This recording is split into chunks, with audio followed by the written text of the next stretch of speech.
Bismillahirrahmanirrahim. Assalamualaikum warahmatullahi wabarakatuh. Perkenalkan, nama saya Apriwan Sasukma Hardinata, mahasiswa Ekstensi Teknik Mesin, Universitas Jenderal Ahmad Yani, Angkatan 2022. Saya akan mempresentasikan tugas akhir saya yang berjudul Optimasi Kapasitas Angkut Bak Truk Isuzu FTR 90T. Truk di Indonesia pada umumnya dijual hanya berupa chassis saja, tidak menyertakan alat pengangkutan seperti bak, box, maupun flatbed. Nah, untuk pemasangan alat pengangkutan itu dilakukan oleh perusahaan karoseri. Astra Isuzu Motor Indonesia mengeluarkan spesifikasi untuk truk Isuzu FTR 90T ini. Truk ini dapat melalui kelas jalan maksimum, yaitu kelas jalan kedua. Truk Isuzu FTR 90T mempunyai kapasitas angkut maksimum sebesar 5.300 kg.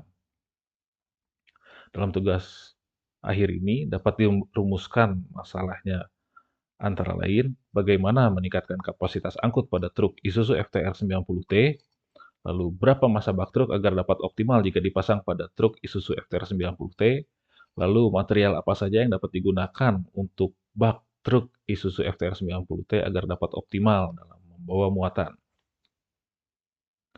Tujuan dari tugas akhir ini antara lain menentukan masa bak truk agar dapat optimal jika dipasang pada truk Isuzu FTR 90T, lalu mengetahui nilai gaya yang diterima bak truk setelah dipasang pada truk Isuzu FTR 90T, lalu menentukan material apa yang digunakan sebagai bak truk Isuzu 90T agar dapat optimal dalam membawa muatan.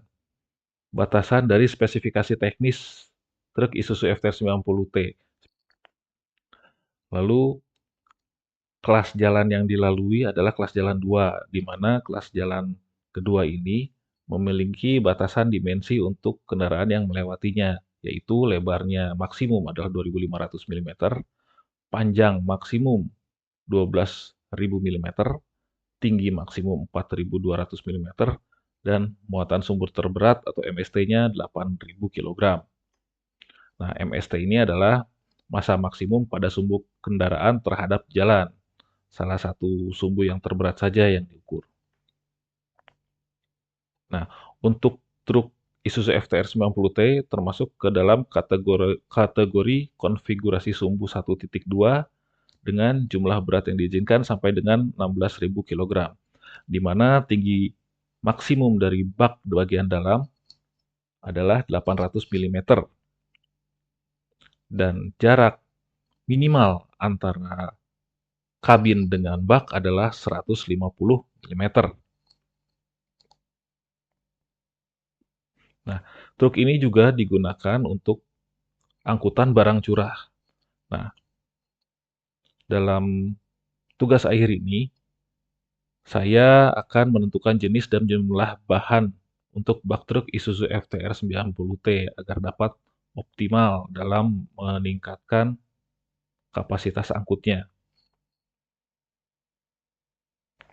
Nah, tugas akhir saya ini merupakan pelaksanaan dari optimasi desain, yaitu untuk mengoptimalkan solusi terbaik dari beberapa solusi alternatif yang ada untuk menjadi lebih sempurna atau mempunyai fungsi yang meningkat atau lebih efektif. Daya angkut itu merupakan kemampuan truk untuk mengangkut muatan. Nah, pembebanan di sini dianggap pembebanan merata karena mengangkut barang curah. Safety factor dari literatur yang sudah ada, dari penelitian yang sudah ada, safety factor yang digunakan adalah 2. Lalu untuk penyambungan-penyambungan material atau bahan digunakan dengan penyambungan las, dengan sambungan las. Nah, metode dalam tugas akhir ini, dalam optimasi ini, yang pertama adalah tahap pemodelan, tahap analisis, dan tahap penampilan hasil analisis. Di mana dalam tahap pemodelan, saya akan mendefinisikan jenis elemen. Nah, jenis elemen yang digunakan adalah elemen dengan material-material yang pejal. Properti material yang akan digunakan yaitu yield strength, modulus Young, dan massa jenis. Lalu dalam tahap ini juga, tahap pemodelan, saya akan memodelkan geometri dari bak truk itu sendiri. Lalu untuk pembebanannya adalah pembebanan terdistribusi merata dengan beban 100% dari beban maksimal ke searah vertikal. Nah, untuk arah ke arah dinding depan, kiri, dan belakang itu 15% dari beban maksimal. 15% didapat dari penelitian-penelitian yang sudah dilakukan, yang dituangkan dalam jurnal-jurnal ilmiah. Jadi fungsi objektifnya adalah untuk menghasilkan massa bak truk yang lebih ringan. Untuk constraint, jumlah berat brutonya yaitu maksimal 14.000 kg, MST-nya maksimal 8.000 kg, tinggi bak bagian dalamnya 850 mm, dan jarak antar kabin dengan bak truk adalah minimal 150 mm.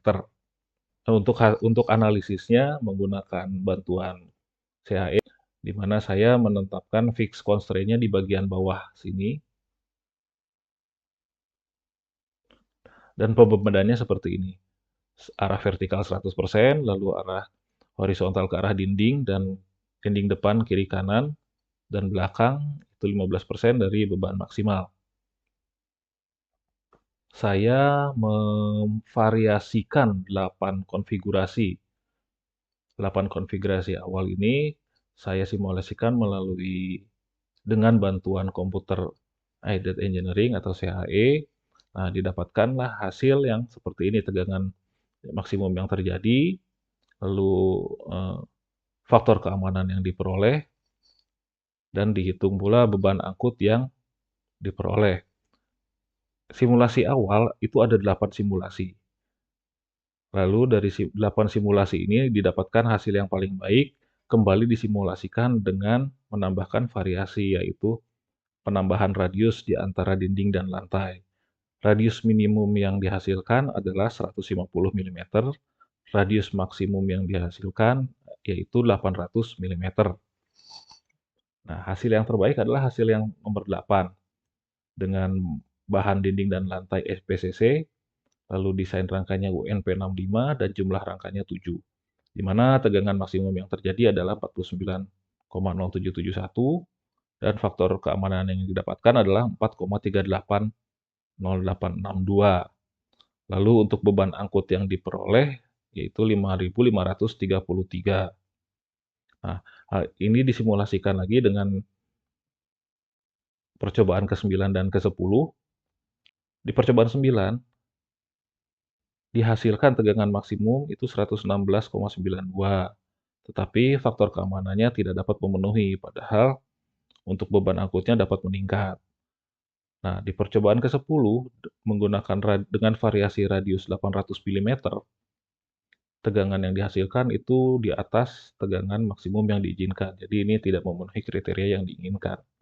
Konfigurasi paling optimal yaitu bahan dan dinding dan lantai untuk bak truk itu menggunakan bahan SPCC.